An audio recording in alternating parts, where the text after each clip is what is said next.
काल त्या कुठेतरी अब्बू आजमानी सांगितलं भिवंडीमध्ये हम मराठी क्यों बोलेंगे, का नाही त्याला कानफोड लागते, महाराष्ट्रात नाही। मग हे लोक जे धार्मिक तेढ वाढवत आहेत ते, आम्ही ज्या भूमीवर राहतोय ती महादेवाची भूमी आहे, ज्या भूमीमध्ये वर उभे आहोत ते हिंदू राष्ट्र आहे आणि आमच्या हिंदू राष्ट्रामध्ये आय लव्ह महादेवच चालणार।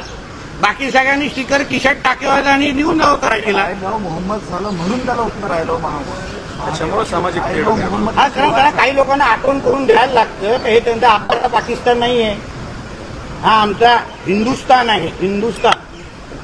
ते बाकीची नाटकं नको, त्यामुळे दंगली होत आहेत, पहिल्या नगरला दंगल झाली। माझं म्हणणे सरळ स्पष्ट आहे, आय लव्ह महादेव सोडून महादेवाच्या भूमीवर आणि हिंदू राष्ट्रामध्ये दुसरे स्टिकर लागण्याचं काय कारण?